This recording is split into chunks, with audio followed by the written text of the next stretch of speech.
Bonsoir. Parashat Vaera, 5784. Parashat extraordinaire où maintenant on voit la libération du peuple d'Israël. Alors, c'est une parashat qui est connue, très très connue, parce qu'elle commence par une discussion entre Akadosh Baruch Hu et Moshe, au cours de laquelle Hachem il dit Je suis Hachem, Yud Ke Vav Ke. Et il dit J'ai apparu à Avraham, Yitzhak, Yaakov, du nom de quel chat plus loin Dai. C'est-à-dire, Dai, ça veut dire stop. C'est un peu strict. C'est un nom de Shem qui prévaut des attributs sévères. En tout cas, sévères, disons, din, juste. Juste et juste, c'est un peu sévère. T'as grillé un feu, t'as grillé un feu. T'as rien à faire. T'as pas la moyenne, t'as pas la moyenne. Très bien.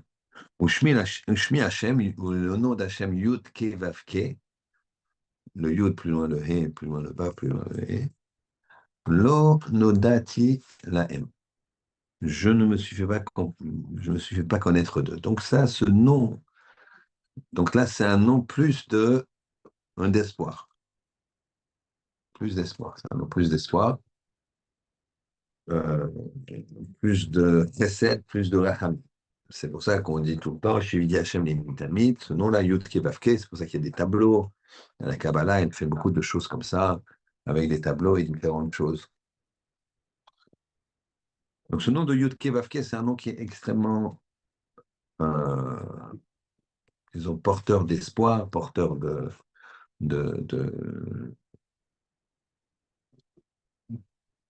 moteur, on va dire, moteur, comme une matrice, très plein de Rahmanout. Rahmanout, c'est, on a expliqué que la Rahmanout, qu'on demande la Rahmanout à Hachem, c'est quand Hachem, il va nous donner, va nous sauver, ou il aura plutôt, il n'aura pas besoin de nous sauver. On n'aura pas même pas d'épreuve. Rahmanout, c'est quand tout va bien en fait. On lui demande, la première chose, c'est Rachum vechanoun. Rachum, c'est, on lui dit de ne pas nous envoyer d'épreuves. Et quand il est Rachum, Rahman, eh bien, il n'envoie pas les épreuves, mais il nous fait juste un petit peu peur peut-être. Et Hanoun, c'est quand il y a l'épreuve et on lui demande de nous en sortir. Donc, Yud Kevavke, le nom d'Hachem Yud Kevavke, il est lié avec le principe de Rachum. Très bien. Donc, il est en train de lui dire maintenant, je vais vous libérer. Yud Kevavke, je suis là pour l'avenir plein de chesed. Très bien. Et il va, on va commencer assez rapidement à mettre en place les plaies. Très bien. Alors, avant ça, Moshe va dire à Hachem, tu sais, va y Hachem, Ken el Ben Israël. Il a dit, j'ai parlé au Ben Israël tel que tu me l'as dit, et malheureusement, Pelo Chamon, ils m'ont pas entendu, à cause de Kotser Roach, mais Avodakasha. À cause du Kotser Roach. Kotser Roach, ça veut dire, Roach, c'est le souffle. Je crois que dans les traductions, ils doivent appeler ça le souffle court. Souffle court, c'est quand tu es, par exemple, tu cours, tu fais un sport physique, alors c'est ça le souffle court. Et là, c'est très difficile de réfléchir. Le cerveau est concentré à l'effort physique et c'est difficile d'avoir une pleine conscience. Pareil quand on est en colère. La personne en colère, elle a le souffle court. Il a du mal à respirer, quand il s'arrête, tout est soufflé. Pareil, quand quelqu'un, hein, il veut absolument, il court après quelque chose. Là, le souffle court. Parce que le souffle court, ça peut être physiquement, comme je viens de le dire. Ou le souffle court, ça peut être. Le souffle, c'est la vie. Souffle. de la vie, si on ne respire pas. Il est court parce que, en fait, il est pas, il va pas loin. Quelqu'un qui ne construit pas sa vie autour de principes de Torah, autour de principes de Tzedaka, autour de principes familiaux, transmission, ben, il a le souffle court.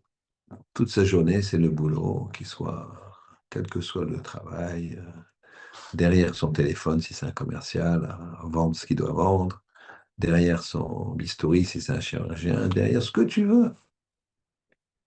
Ce que les goyim, ils appellent métro boulot dodo. Nous, on appelle ça le souffle court. Très bien. Alors, eux, pourquoi ils avaient le souffle court? Pourquoi les premières questions, pourquoi ils avaient le souffle court, les bénis Israël? Vous allez me dire par le Avoda Kasha, c'est ce qu'il dit. Avoda Kasha. Très bien. On va essayer de rentrer un petit peu plus fort, rentrer un petit peu plus loin dans cette explication. La question réelle, c'est pourquoi préciser Avoda Kasha? Si je vous dis ils avaient le souffle court, ils n'étaient pas bien, les bénis Israël, qu'est-ce que vous m'auriez dit? Parce que ils sont asservis, quoi. Ils sont épuisés, ils sont frappés, ils sont exterminés, les enfants sont jetés dans le Nil, sont mis dans les murs pour remplacer la paille, c'est une horreur. Donc ça, évidemment qu'on a le souffle court. Pourquoi le préciser à Vodakasha? À Vodakasha. Pourquoi le préciser? Donc ça, c'est la première question. Deuxième question, commence avec les plaies. Les plaies, dans cette paracha, qui est donc les plaies Vaïra, chacun sait que les deux premières lettres, c'est Vav et Aleph. Vav, ça vaut 6, Aleph, ça vaut 1. Donc dans cette paracha, il y a, pardon, 7 plaies. Très bien. Dam, Tsefardéa. Ici, on a le sang, et Tsefardéa et les grenouilles. Je passe sur le sang, il y a beaucoup de choses à dire, mais ici, on va se concentrer sur le Tsefardéa, sur les grenouilles. Alors, en fait, on voit par l'emploi d'un singulier dans la Torah, qu'en fait, au départ, il y avait une grenouille. Une grenouille. Une énorme grenouille qui est sortie comme ça, incroyable. Mais non. Et les Égyptiens, qu'est-ce qu'ils ont fait? Ils se sont mis à ils ont voulu la tuer, ils l'ont tapée. Et voilà qu'en la tapant, il est sorti d'elle des centaines de grenouilles. Alors qu'est-ce qu'ils ont fait? Ils ont continué à la taper. Mais plus ils la tapaient, plus les grenouilles sortaient. Qu'est-ce que, Pourquoi les Égyptiens ils ont continué à taper les grenouilles? Vous voyez bien que les grenouilles, elles se multipliaient dès qu'on tapait, dès qu'on les tapait. Et pourtant, ils ne s'arrêtaient pas. C'est quoi le principe? Ils voulaient des grenouilles. Ils voulaient ils voulaient manger les cuisses de grenouilles, je sais pas. Ça se mange. Pourquoi? Pourquoi ils continuent? Pourquoi ils tapent? Pourquoi ils tapent?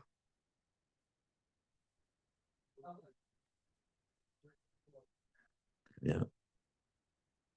Troisième question que je vous pose, ça vous pouvez réfléchir.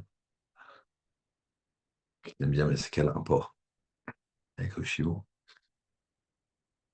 Quand la rabbinite Elisheva Kanievski, qui était la femme de Raphaël Kanievski, Zecher Tzedik Kadosh Livracha, est Nifteret du vivant de son mari, il y a une dizaine d'années déjà, même 15 ans, je ne sais plus. Alors, les gens, ils ont demandé au Rav, quelle est la plus belle mida?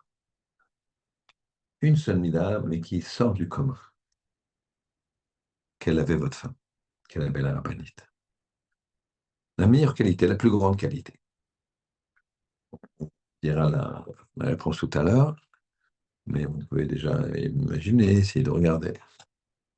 tout en restant concentré sur le cours, bien sûr, avec le gène. OK. Et ensuite, enfin, quatrième question. Quelque chose de très intéressant et qui va être très à propos par rapport à la situation actuelle, difficile, compliquée, que les Bnei Israël, les Juifs ici, les Bnei Israël là-bas, mais on est les mêmes, qu'on est en train de vivre avec la guerre, avec le 7 octobre, etc., avec des otages. Donc, on va voir que c'est encore quelque chose qui se répète et se répète. Dans le chapitre 6, verset 14, c'est le Chéni de la paracha, marqué Et les rochers bêtes avotam. Voici les chefs de tribu paternelle. Bene Reuven, Bechor Israël. Bene Reuven, vous savez, c'est Reuven, d'accord? Shimon, Lévi, ce sont les trois premiers enfants dans l'ordre de naissance. Voici les aînés. Alors, donc, Bene Reuven, les fils de Reuven, Bechor Israël, l'aîné d'Israël, de Yaakov, il s'appelle Chanor, Falou, Hezrom et Carmi. Très bien. Ensuite, on dit Bene Shimon, comme il s'appelle, Yemuel, Veyamin, Veoad, Veyachin, Vetzochar, Veshaoul. Très bien. Et pour les Bene Lévi, on aurait dû dire Bene Lévi, et on aurait dû dire leur non. Pas du tout. On ne dit pas du tout la même chose, on rajoute des mots.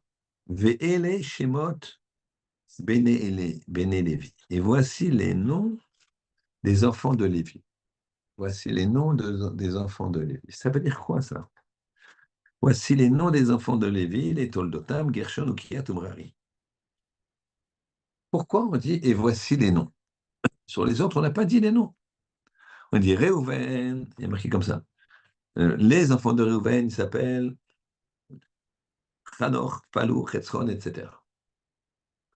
Les enfants de Shimon, le deuxième, ils s'appellent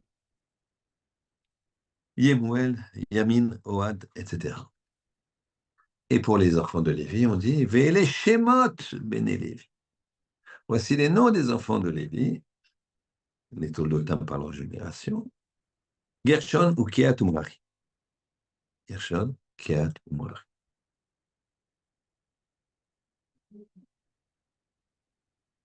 C'est bon. Ve'ele Shemot, et voici les noms.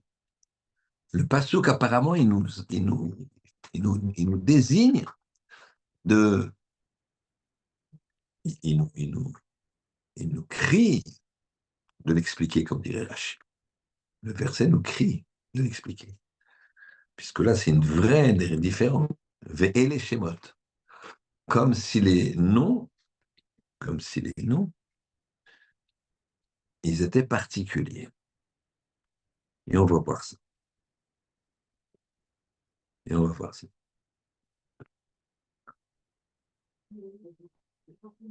On va commencer par la première question. Je rappelle les questions.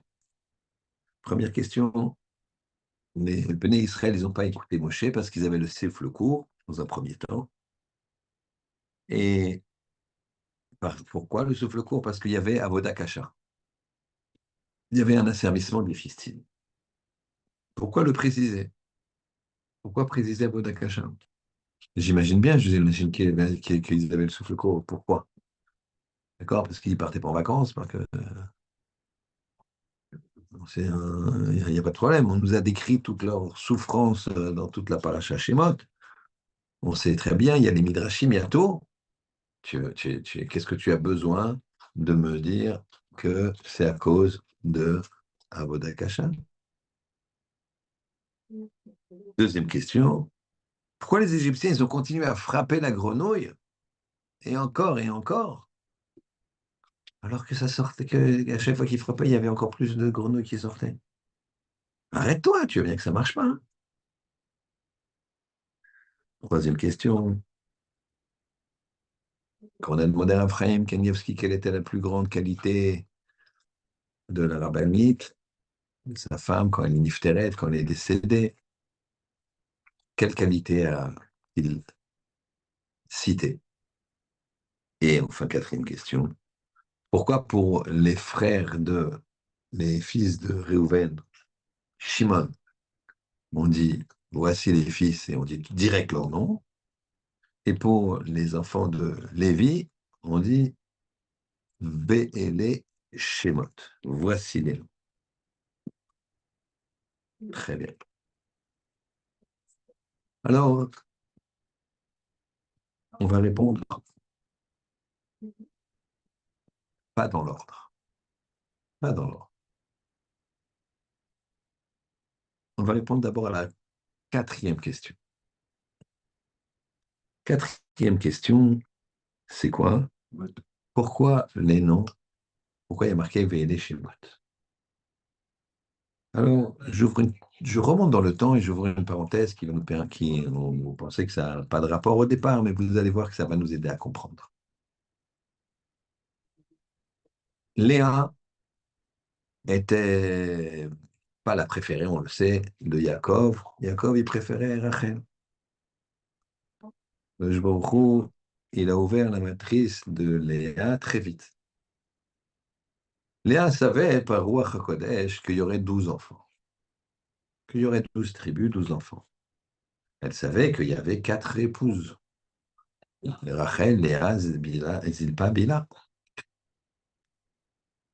D'accord, il y a 4 épouses, donc 4 fois 3, 12. La part de chacune, c'est 3.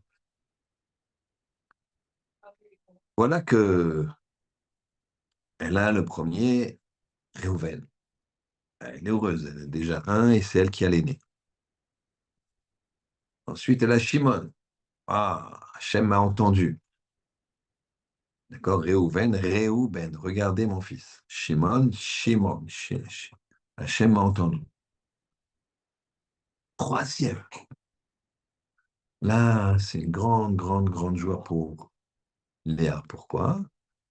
Alors, elle l'appelle Lévi. Lévi de terme Lévaïa. Lévaïa, c'est un terme un petit peu angoissant, mais pas du tout. Lévaïa se dire accompagner, accompagnement. Alors, en général, tu dis, je vais une Lévaïa, mais c'est accompagner. Lévi, c'est la racine d'accompagnement. Et là, elle dit, ça y est, moi, j'ai fait ma part déjà, puisque je devais 3.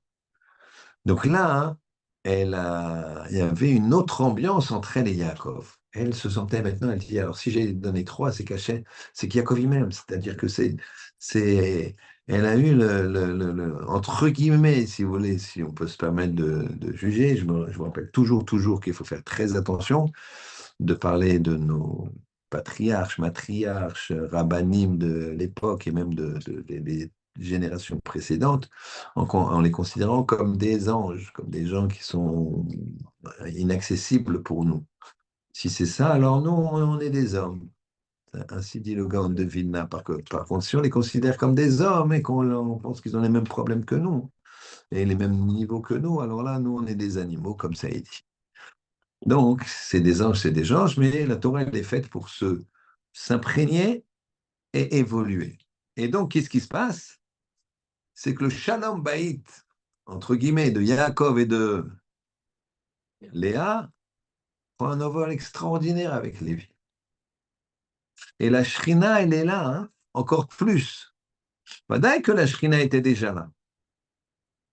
Mais la Shrina, elle est dans le Shalom Baït. Tout le monde sait ça.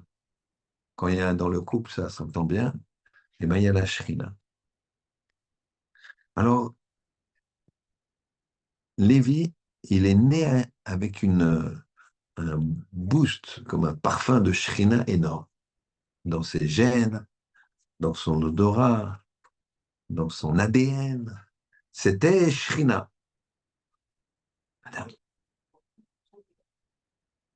C'était Shrina. Il y a autre chose qui amène la Shrina. Il y a autre chose qui amène la Shrina.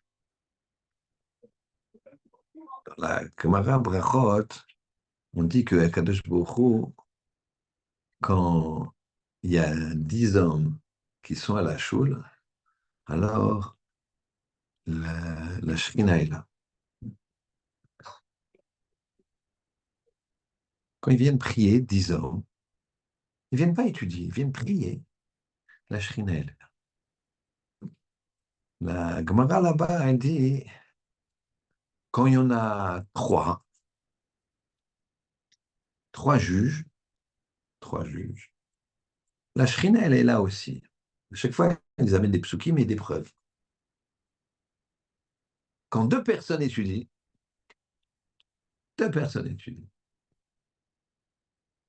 alors la Shrina est là. Et quand une personne étudie toute seule, la Shrina est là aussi. Même une seule personne.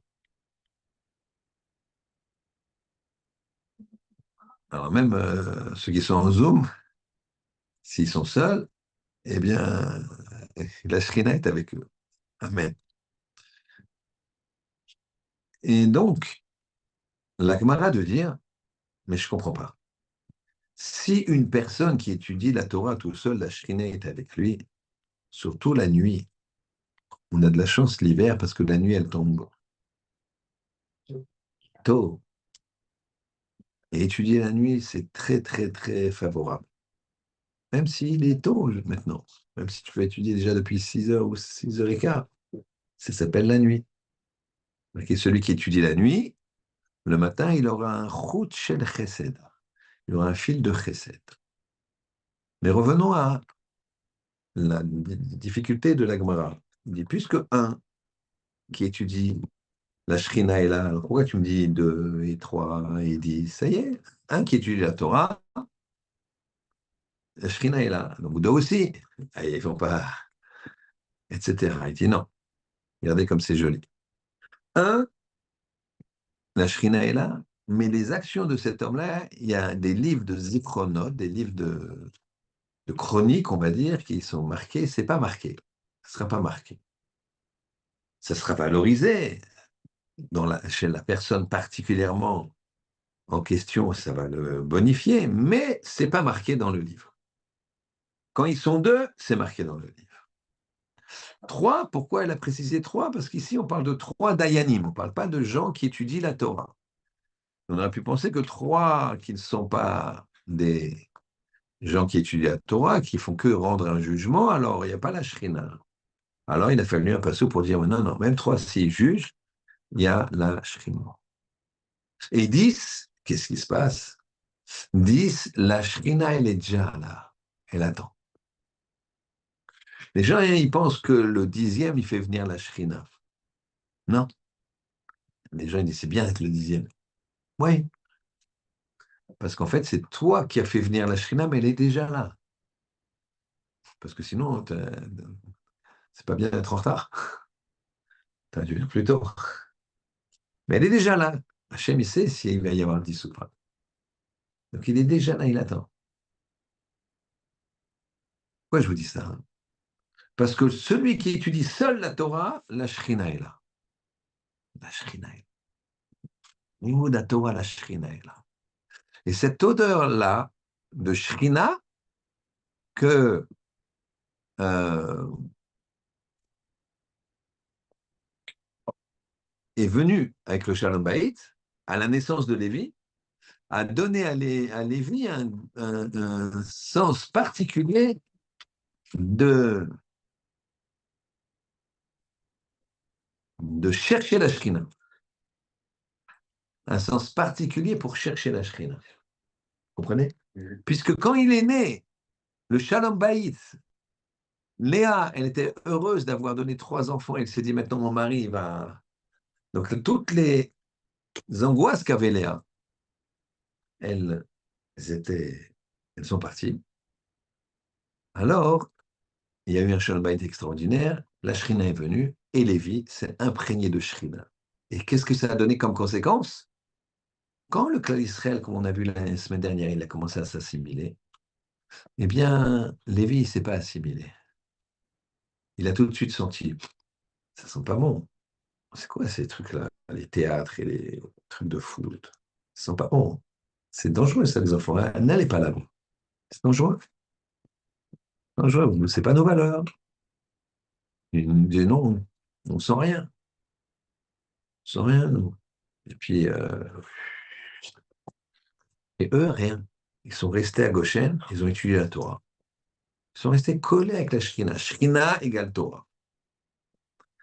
Lui, Lévi, il était imprégné de Shrina, de cette odeur-là, qui a accompagné sa naissance, grâce au Shalom Bayit. Les gens, ils ne savent pas. S'ils savaient, les gens, quand ils disent ouais, me saoule. D'accord, je dis ça parce qu'on est entre hommes. Enfin, ici, il y a des femmes là. Mais c'est pas grave. Et des fois, ils disent ils me saoulent aussi. Ouais. Ils ne font pas d'efforts. D'accord. Elles ne font pas d'efforts. C'est dramatique. Et c'est l'Yetzirah, on va le voir tout de suite, qui fait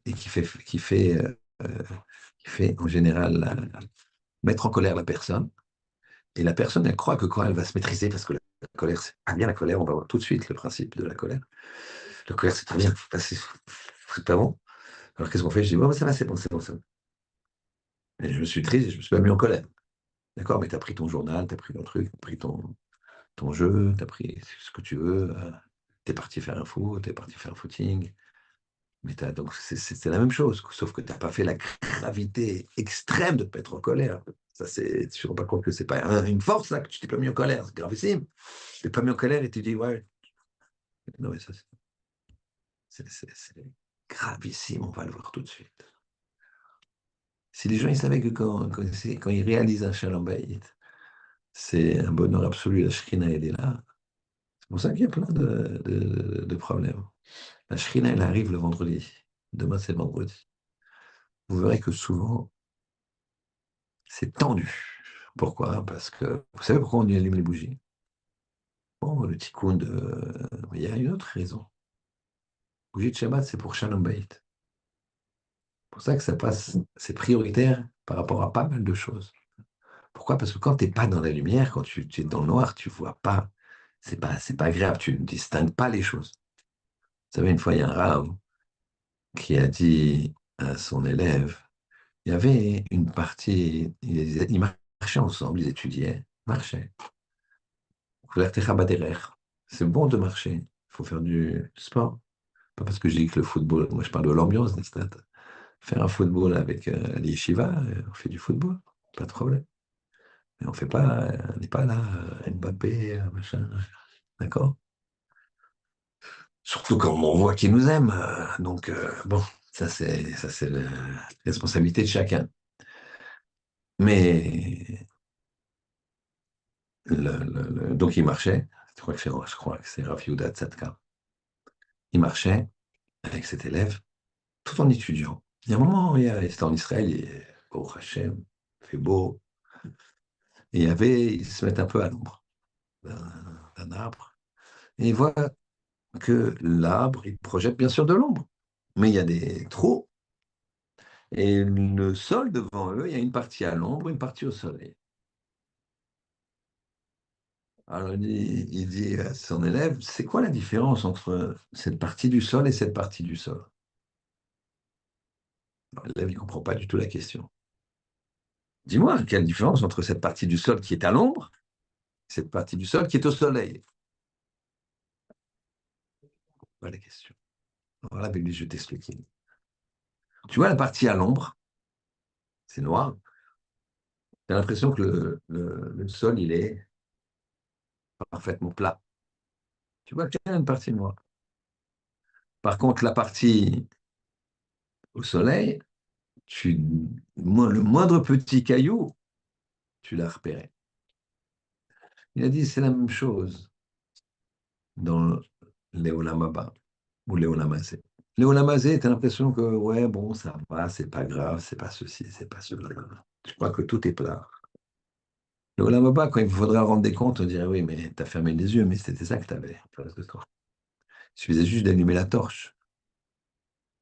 L'iPhone, ils ont mis une torche, c'est pas pour rien. C'est pour que tu regardes bien, que tu t'analyses et que tu mettes un filtre pour pas faire de bêtises. Donc, je reviens à Lévi. Et donc, Lévi, cette odeur de Shrina a fait qu'il n'a pas fauté. Donc, il n'a pas souffert. Donc, il n'avait pas le souffle court. Donc, ses enfants, ils n'ont pas été jetés à la mer. Ses enfants, ils n'ont pas été jetés dans le Nil où ils étaient égorgés par Pharaon ou mis dans les murs. vivants. Ils n'ont pas souffert. Mais, Lévi se sentait solidaire. Et donc, il a appelé ses enfants Véhélé Shemot. Pourquoi il y avait les Shemot? Ces noms, les noms qu'a donné Lévi, ils sont fondamentaux parce qu'il a appelé ses enfants Gershon, Kehat et Merari.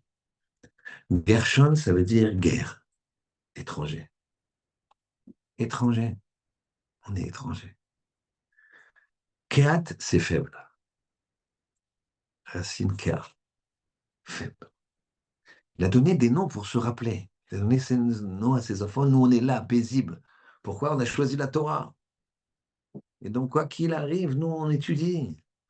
On n'est pas embêté. Il y avait des règles, des lois là-bas en Égypte que les gens qui se consacrent à la méditation, quel qu'il soit, que ce soit des juifs ou non, on les laissait tranquilles. Et pourtant, les gens, ils n'ont pas fait ça. Ils ont continué à travailler. Côte, c'est boire. Et l'autre, c'est Merari, c'est amer. Mar. Merari. Mar, c'est amer. C'est-à-dire que Lévi, il s'est dit, mon peuple, il souffre quelque part, on est tous garants les uns des autres. Tous garants les uns des autres. Et c'est très, très actuel parce que on est garants. On est garant de ce qui se passe pour les Juifs en Israël, pour les otages, pour les Chayalim. On est garant. On ne peut pas croire. C'est ça, c'est Lévi ce qu'il a fait. Nous, on est tranquille, quoi. Pas de fusée, pas de truc, pas de Milouim, pas de frères ou de sœurs ou d'enfants ou de pères qui sont dans des trous, dans des tunnels, qui sont... Et donc, on doit faire comme Lévi, et les Shemot. Tu vas avoir un nom, tu veux t'appeler de quelqu'un, tu veux être quelqu'un, juste sois solidaire. Les noms, d'accord? Il s'est fait un nom. Il s'est fait un nom parce que quoi? Il s'est rendu solidaire. Il n'a pas dit, moi, je suis à Paris, bon, ça y est. On a tendance, je ne vais pas accuser le clan Israël, chas de shalom, je parle pour moi d'abord. On a tendance l'homme, c'est un animal social, influençable, d'où l'assimilation d'ailleurs. D'où, au contraire, quand on fréquente les bonnes personnes, le progrès et la tchouva, c'est dans un sens comme de l'autre. C'est pour ça qu'il suffit de mettre ces marques. Où tu mets tes marques, eh bien, c'est là où tu vas aller. C'est ça le principe. Donc ça, c'est le premier point. Maintenant, on va faire le lien avec la première question. Pourquoi préciser Kotser Roar? Ils n'ont pas écouté parce que Kotser Roar, pardon, pourquoi préciser que le Kotser Roar, le souffle court, c'était dû à l'asservissement, à Vodakasha? On le sait, on le sait, tout chez moi, on nous a dit, ils ont su ça, ils ont eu ça comme terrible souffrance, etc. On ne revient pas dessus. Rabotai, c'est pour dire ce qu'on a dit, ce qu'on a sensibilisé au départ. On a déjà quasiment répondu à cette question. C'est que on précise à Vodakasha pour te dire attention, attention, attention, attention, attention. L'histoire de l'Égypte, c'est une histoire perpétuelle. Ça revient. Assimilation, difficulté. On est concerné. On cherche à délivrer nos frères. Lévi. C'est permanent. Permanent. Mais aussi à Vodakasha. À Vodakasha, c'est un travail dur, comme on l'a dit. Ça peut être les études. Je n'ai pas dit qu'il ne faut pas faire des études, je n'ai pas dit qu'il ne faut pas travailler, je n'ai pas dit qu'il faut avoir des ambitions. Il n'y a pas de problème. Il faut fixer des temps d'études de Torah, des temps de réflexion. Il faut s'arrêter de temps en temps et de dire, mais est-ce que je suis dans le bon chemin ou pas? Rappelez-vous ce que je dis souvent, mais je vous le redis encore ce soir. Le Messilat Yesharim, il donne un conseil énorme. Il conseille comme ça. Assieds-toi, un moment où tu es tranquille. Et tu vas définir le bon chemin. ce qui est le bon chemin, ce qu'il faut faire de bien, ce qui est bien, dans ton travail, l'honnêteté, la probité, dans ton shalom bayit, la gentillesse, la douceur, dans ton limoud, ce qui est bien, ce qui est bien, et ce qui est pas bien, ce qui te traîne vers le mal. Définis-le, comme ça, techniquement. Même note-le sur un papier. Et donc, tu as deux chemins. Une fois que tu as fait ça, tu te souffles un peu, ça y est, tu as défini. Et maintenant, tu t'investis d'une autre façon. Tu dis, ce que je fais, moi, c'est ce que j'ai fait cette semaine, ce que j'ai fait aujourd'hui. Dans quelle case ça rentre? Est-ce que ça rentre dans la case du bien ou la case du mal? Dans quelle case ça rentre? Parce que souvent, on se dit, bon, ça va, tout le monde fait ça. Je vois pour moi, hein, moi, voyez pas, je suis pas un donneur de leçons. Le moussard, c'est toujours pour soi d'abord. Bon, c'est pas grave. Ça se fait. Ah, je suis pas Baba Salé. Alors, pourquoi? Je suis pas Baba Salé. Hein, je suis pas Baba Salé. D'accord? Donc, ça va, je peux me permettre.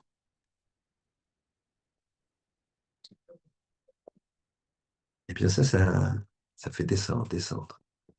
Mais quand tu as défini le bien, le chemin, le bon chemin, le chemin qu'il ne faut pas, et quand tu vois que ce que tu fais, des fois c'est tous les jours, c'est pas dans le bon chemin, alors tu dis, il faut peut-être que je réagisse. Des fois c'est une fois par semaine, des fois c'est... Ça c'est le principe. Lévi, lui, il n'a pas bougé de la Torah. Le bon chemin, c'est étudier la Torah. Sachez que quelqu'un qui étudie la Torah, il fait descendre la Shrina. La Shrina, elle descend, elle donne du chesed. Yud Kevavke, on a commencé le shiur avec ça. La Torah, la tribu d'Hachem pour la Torah, quand on étudie la Torah, c'est le Yud, le He, le Vav et le He. Yud Kevavke, c'est ça qui ouvre, c'est ça qui a libéré le clan d'Israël, c'est ça qui nous libère mentalement comme physiquement. Une fois, Afrim Kenievski, il y a un donateur qui est venu accompagné d'un Roche Kollel. Un Roche Kollel, il amène un donateur, un monsieur dans le business. Monsieur important puisque il l'aidait beaucoup ce Kollel. Et Ephraim, donc il demande, Ephraim regarde la personne, et la personne demande une bénédiction. Alors,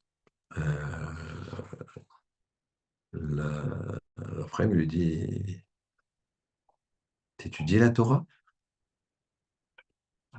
Il dit, non, je vais à la choule 3 fois par jour, en minyan, mais je n'étudie pas. Et je ne te donne pas de bracha si tu ne prends pas l'engagement d'étudier. Il dit, bon, je prends l'engagement d'étudier.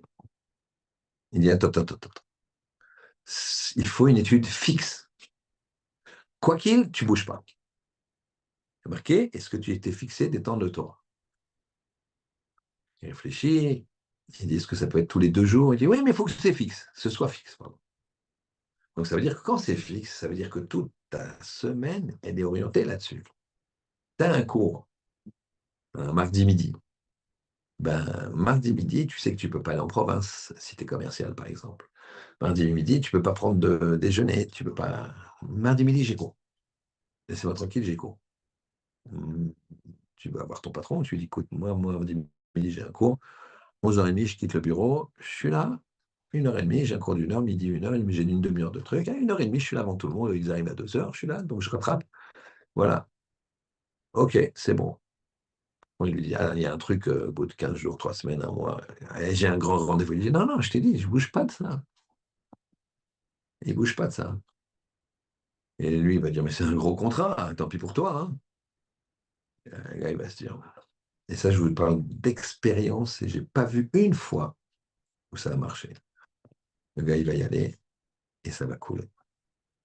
Et par contre, je vous parle d'expérience aussi quand le gars, il a dit, non, je me fiche, donne-le un autre commercial. Donne-le un autre commercial, ouais, mardi midi, je suis au chiot. Eh bien, alors comment ça s'est passé? Ben, le client n'était pas là, etc. Et puis, voilà, finalement, on a décidé que c'est quand même un gros contrat et même c'est très important pour nous et je pense que c'est toi le meilleur. Donc, on t'a pris rendez-vous pour demain 10 heures. Et lui, il va, il signe le contrat. L'un comme l'autre, je l'ai vu, je l'ai vécu personnellement. Je suis sûr que ça se passe comme ça. Tu fixes un temps de limite, tu fixes un temps de limite. Donc, il lui dit, d'accord, c'est bien que tu as pris l'addition d'études à Torah, mais tu fixes un temps. Tous les 2 jours, aucun problème. Tu commences, faut pas, tu mets trop, tu mets trop. Très bien. Il me dit après, faut progresser. À ton rythme, il faut progresser. Prends des gens compétents qui te. Très bien. Et il me fait une bonne bracha. Alors, je suis content et il dit Rav, je peux avoir une bracha. Roche Kollel, quoi. Roche Kollel, quelqu'un qui est toute la journée assis au Beth Midrash. Il le regarde, il lui dit t'as fixé un temps fixe de limoud. Roche Kollel, il est presque vexé, quoi. C'est le gars de l'adore, mais là, ça fait beaucoup, quoi. Il baisse la tête et tout. Il dit, mais Rav, je suis Roche Kollel, je prépare les cours. Il dit, non, non, attends, attends, attends. Je te parle pas de ça. C'est sûr que c'est ton occupation principale et unique. Par contre, tu t'occupes de donateur. Mais est-ce que tu as un temps fixe que quoi qu'il arrive, tu ne bouges pas de ça? Quoi qu'il arrive. Ben, figurez-vous il était jeunesse Roche Kollel, mais il n'avait pas un temps fixe. Il avait son train-train quotidien, mais s'il a une bar mitzvah ici, il a un truc là-bas, on n'est pas obligé d'aller à toutes les smachot. Il y a celle que tu es obligé d'aller, parce que c'est ta belle-sœur et elle est marocaine.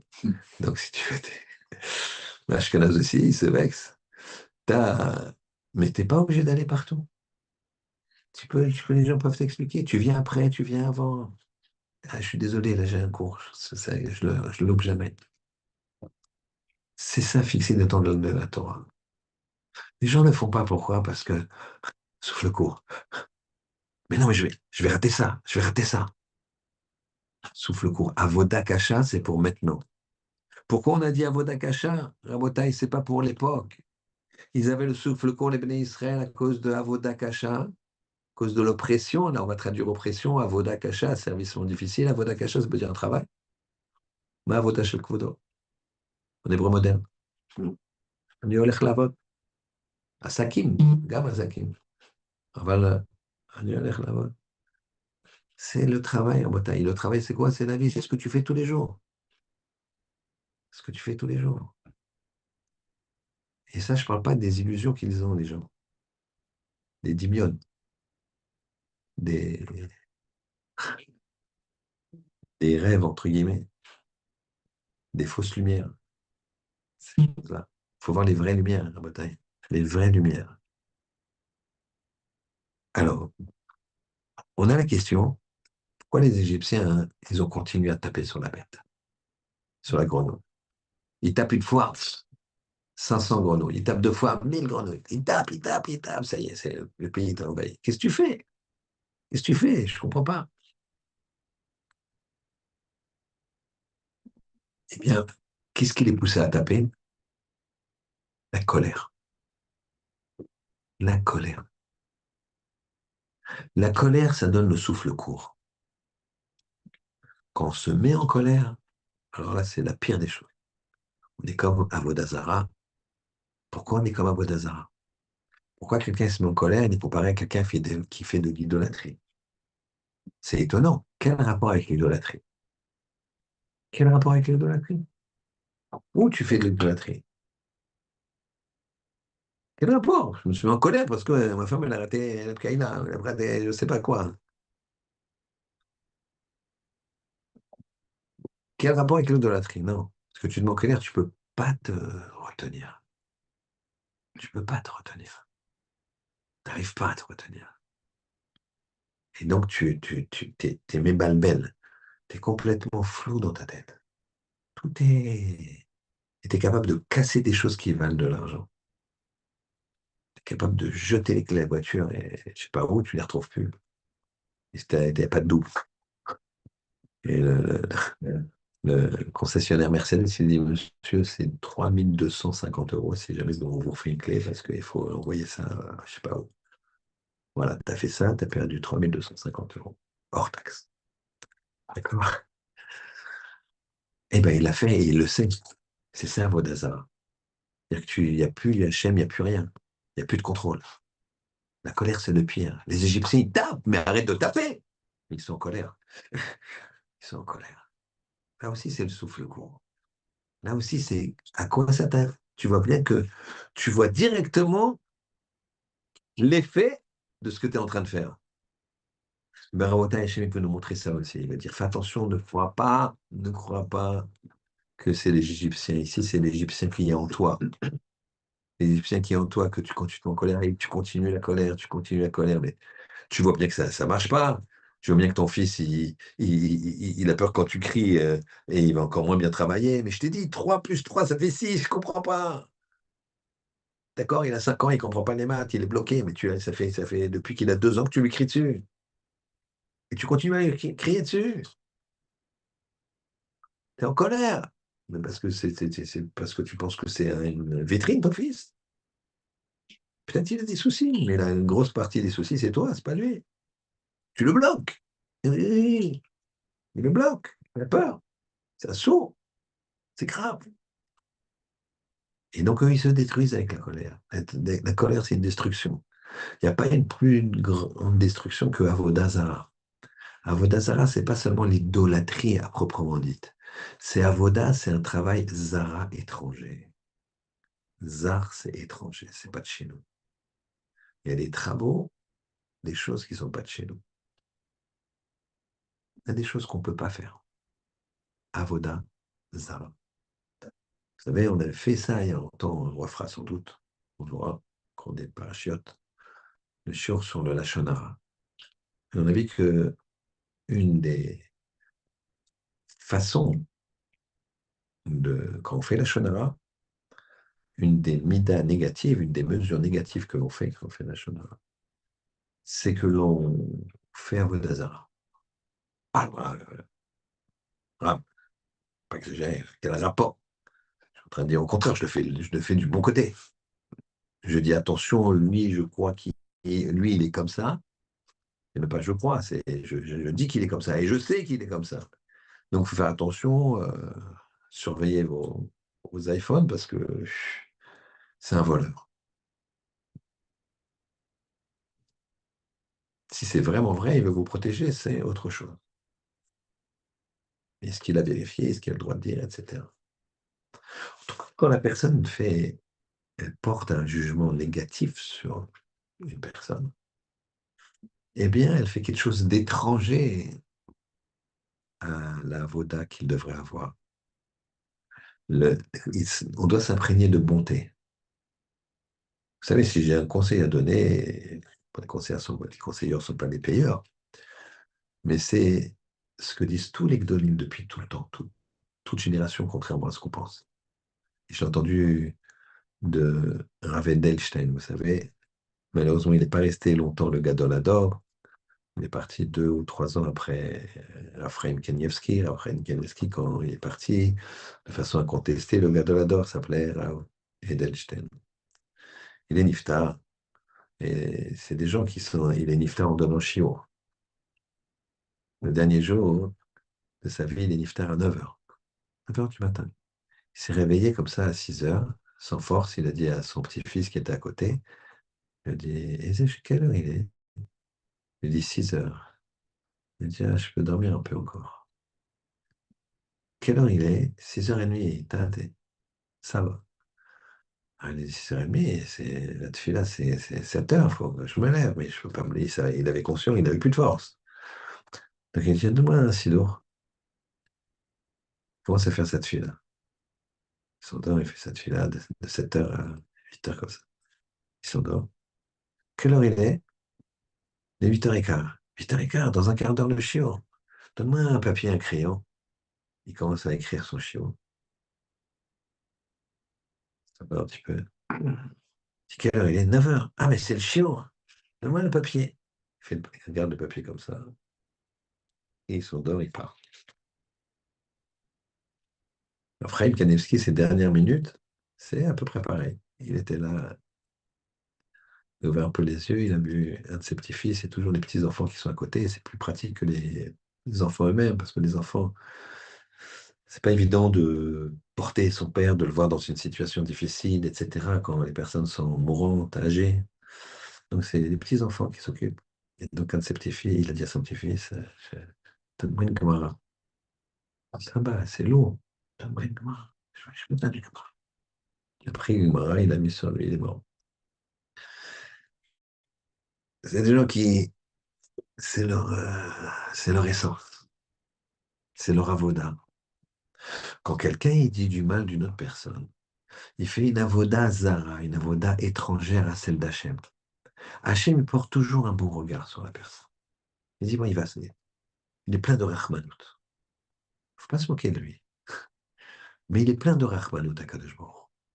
Et quand tu fais quelque chose de mal, tu dis quelque chose de mal à quelqu'un, ben c'est une avoda zara, étrangère. C'est rien à voir avec ce que veut Hachem qu'on fasse. C'est ça le principe. Et donc, quand on dit avoda, hein, c'est pas seulement avoda zara ou avoda kasha, c'est pas seulement pour l'époque, c'est pour nous. On a le souffle court parce qu'on est une avoda kasha. Mais trop boulot dodo, il faut réfléchir, mais les choses dans lesquelles il faut aller, ce que tu vas appeler le bien d'un côté, mais les choses qui freinent tout dans l'autre, et prends ta journée d'aujourd'hui, dis, alors j'étais où aujourd'hui? Et tu verras, je parle pour moi, qu'il y a des choses qui sont dans le bien, bien sûr, mais il y a des choses que tu auras dit. Ah, mais je l'ai défini comme maths, ça, et je l'ai fait il y a 3 heures. Et il va dire, bref, je voulais vous dire le conseil, je n'oublie pas ça, le conseil qu'il a donné à Weldenstein. Il a dit, la première chose, c'est comme le Ramban, pour vous dire, ça a toujours été ça, le Ramban 1100. 1100, c'est il y a 1000 ans, quoi. Il disait la même chose. Ça s'appelle, de langage moderne, Darkei Noam, des chemins agréables. Il faut avoir des gestes agréables, des paroles agréables. Le ton de la parole doit être agréable. Noam, ça doit être agréable. Jamais ça doit être des pics. Tu peux dire deux choses différentes. Tu peux dire, je pense que là, c'est pas comme ça qu'il faut faire. Tu as le droit de dire que ton employé, ton patron, ton fils, il s'est trompé. Tu peux dire, je pense qu'il ne faut pas faire comme ça. Tu as dit la même chose. Sauf qu'il y en a un qui a traumatisé, il est là, ou il a peur, ou il te dit, mais dis-moi, oh, comment tu me parles? C'est fini, il n'écoutera rien. Et donc c'est fini, ça passe plus, ça passe plus. Alors si c'est dans le Shalom Bayit, c'est encore pire. La voix, elle va continuer à crier, on va arriver à la colère que toi, tu as déclenchée. Et ça, c'est la pire des choses. C'est si tu veux, le Ramban, il dit, parle tout le temps d'Arkenoam, doucement, doucement. C'est pas grave si on t'entend pas. Hein, qu'est-ce que t'as dit? Bon, faut pas être de tension quand même trop, mais d'Arkenoam, agréable. Shema Beni Moussa agréable, Titosh Torah Timecha, Titnaik Tamid, apprends-toi toujours, habitue-toi toujours, les daber, benachat, à parler agréablement. Ce qu'il disait, c'est pour ça que je parlais de Ravel d'Einstein, je l'ai vu sur une vidéo, quelqu'un qui demandait, qui était là, qui disait, oui, il m'a fait ça, il dit, Darkenoam, Darkenoam. Il a tout, pendant 10 minutes, tu dois lui dire, mais je veux un conseil, je veux un conseil. Darkenoam, Darkenoam. Non, mais alors si, j'ai la vidéo, 10 minutes. Et vous voyez, il est merveilleux. Darkenoam, Darkenoam, Darkenoam. Comme ça, le gars, on a l'impression qu'il comprend. Ça y est, et le gars, il ne comprenait pas, il continue, Darkenoam. Il lui disait, continue ton chemin, je n'ai pas de conseil à te donner, juste te donne, Darkenoam, fais les choses bien. Et le Ramban, il dit, ça t'éloigne de la colère. Quand tu parles benachat, agréablement, tu vas t'éloigner de la colère qui est la pire des choses. La preuve, c'est que les Égyptiens, ils étaient en colère, ils ont tout tapé. Ils se sont détruits avec la colère. Tu vois pas que tu te détruis? Ouais, mais je suis en colère. Et donc, vous avez compris. Maintenant, si je vous demande, on a demandé à Raphaël Kanievski la, la qualité la plus, la qualité qu'il estime la plus haute pour sa femme, c'est quoi, d'après vous? Bon. La pâte, la douceur. Ou il a dit mieux que ça. Parce que la douceur, tu peux être doux et puis de temps en temps, tu cries. Il a dit, elle s'est jamais mise en colère. Elle s'est jamais mise en colère. Maintenant, ils ont 12 enfants, une petite maison où il y a trois quatre chambres. Bref, une vie de Gdolim, certes, mais d'hommes et de femmes. Jamais mis en colère. Alors qu'Hachem il fasse que on puisse On en reparle. s'imprégner de nos pères, de nos mères, qu'on regarde que la Torah, ça amène la shrina, que la colère, ça la fait fuir, et qu'on puisse se travailler, être toujours concerné par ce qui se passe pour nos frères partout dans le monde, sans être déprimé, comme je le dis toujours, concerné, sérieux. On met plus de Torah, on fait un petit peu plus de Tehillim. Sachez que Vadaï, moi je suis persuadé qu'un Tehillim, un Tehillim, un seul, ça peut sauver une vie. Un Tehillim. Personne ne se dit, je vais faire un Tehillim de plus. Un Tehillim par jour, tu sauves peut-être une vie par jour. Je suis sûr qu'à la fin de notre vie, là-haut, on nous montrera des choses. On nous montrera un peu. Grâce de Shalom qu'on nous montre le contraire. Parce que ça va dans tous les sens. Un niveau de Torah, tu te retiens, tu t'énerves pas. Tout ce que tu fais, ça a un impact. Et sur toi et sur tout le clan Israël. On n'y peut rien, on est comme ça. Arrivim Zelazé, tu peux pas. C'est la fameuse image, et je termine avec ça, que tout le monde connaît. Quelqu'un qui est sur un bateau, il veut trouver là où il y a sa place. On lui dit, monsieur, on le menotte et on lui dit, et on le met dans la cale. Il dit, mais j'ai payé la place, oui, mais quand tu trouves, on coule tous. Tout le monde connaît ça, cette machin. Mais si vous êtes promexé, on le connaît, puis on passe. Non, non, il faut l'intégrer, ce machin. Il faut l'intégrer. Il ne faut pas croire. Après, il dit, moi, je fais ce que je veux. Qu'est-ce qu'il y a? Je suis dans quatre chambres, dans un coin, tout seul. Je suis en train de faire le balagan là-bas. Le balagan là-bas. Qu'Hachem il fasse qu'on ne se mette pas en colère, qu'on soit toujours darké noam des chemins agréables et que vous passiez un Shabbat extraordinaire dans le calme, l'amour, la Torah et la Kedusha. Shabbat Shalom. Ben, ben, ben, bravo.